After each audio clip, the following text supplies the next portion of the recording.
Next up, we're going to take a look at the spawn actor attribute. And this is one of my favorite attributes here inside GameSalad because it really lets you create all sorts of interesting things. So let's go ahead and create two actors for this. Actor number one will be our main actor, and let's say actor number two is a bullet or a pellet that we want to shoot from actor number one. So I'll double click on actor number two, and I'm just going to change things a little bit. I'm going to change the color here, so I'll click on the color tab, and we'll just make that maybe the color red. And if we look at the size of this actor, by default it's 100 by 100 pixels. So I want to make this a lot smaller, so I'm going to make this 10 by 10.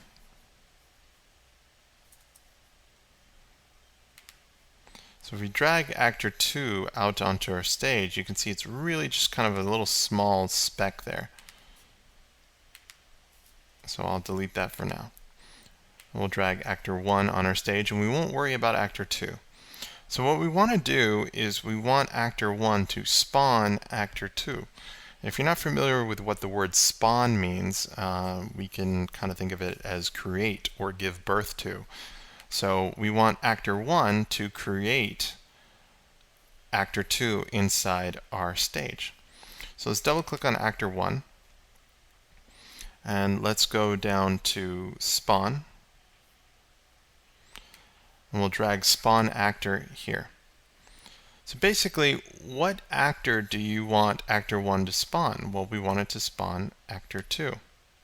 And notice how everything says actor 1, actor 2. If I back up a little bit and I were to rename actor 2 something like bullet and go back into actor 1, you can see that now that's been renamed to bullet. So we want actor 1 to spawn a bullet. And do you want to spawn it in front of actor 1? Well, yeah, we want to see it appear in front of actor 1, otherwise it's going to be behind actor 1, we won't even see it at all. And where's the position that you want it to show up? Well, you notice it says relative to. Well, we want it to show up at the center of actor 1, so we'll just keep this set the way it is, and we'll preview this. And you can see right away, instantaneously, it's spawned here at the center. But what we want to do is create another rule where we have some sort of input or trigger which causes actor 1 to spawn actor, or in this case, the bullet actor. So we'll create a rule. And in this rule, again, I'm going to go back down to key and click on the keyboard icon, and then I'll press spacebar. So we've created a rule that says when this key is pressed, which in this case is the spacebar, what do we want to happen? Well, we want to spawn an actor. So if I preview this, we don't see that little red dot by default. But if I press the spacebar, we do see that red dot show up again. So it kind of did create that little red dot. Well, that red dot is really quite boring, so let's make it a little bit more exciting by going into the bullet actor. And let's just go ahead and drag the move behavior that we learned from an earlier video in. And let's make this really fast, something like 700. And we'll preview this. So again, we don't see anything, but then when we press the space bar, we spawn that red bullet. And you can see it's now shooting out. And we can spawn as many as we want, because essentially the way the rule works is it's saying when you press the space bar, spawn the bullet actor again and again and again and again, so on and so forth. So it's a really, really powerful way that you can start creating all of these type of game elements. Now, in an earlier video, and we're going to get into a little mini game development in later videos, but in an earlier video we already learned something called destroy. So let's just create an actor real quick. We'll call this bad guy. And let's change the bad guy's color again by double clicking on that actor. We'll click on the color, and I'm just going to make the bad guy purple. We'll drag the bad guy here inside our scene, or stage I should say. So what we want to do is double click on the bad guy and add a new rule. The new rule is going to say this: when this actor overlaps and collides with a bullet, then we want to destroy this actor.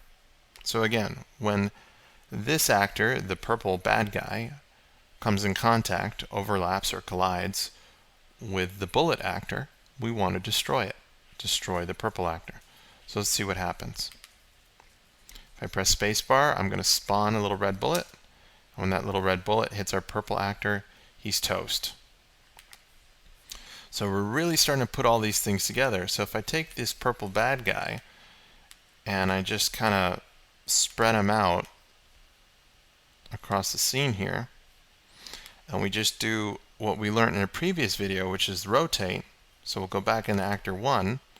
We'll add some rotate rules. So I'll create a new rule, and this one's going to be a key again, and we're going to do the rotate behavior. So we'll just click rotate, and the key that we want is the right key, and then we'll just duplicate this, switch the key to the left key, and switch counterclockwise. So if you don't know what I just did right here, watch the earlier videos where I talk about rotate.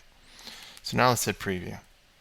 So now if I hit spacebar, you can see I shoot these bullets, but if I press the right key or the left key, I can now rotate my angle and start shooting bullets at all the bad guys here inside my scene. I'm sure your brain is blowing up with imagination on all the different games you can now create just with these simple behaviors of rotate, collide, destroy, and in this case, spawn. So take a moment to practice spawning things. You don't just need to spawn bullets. There's all sorts of really creative things that you could figure out to spawn that would come out of a character or an object here inside Game Salad.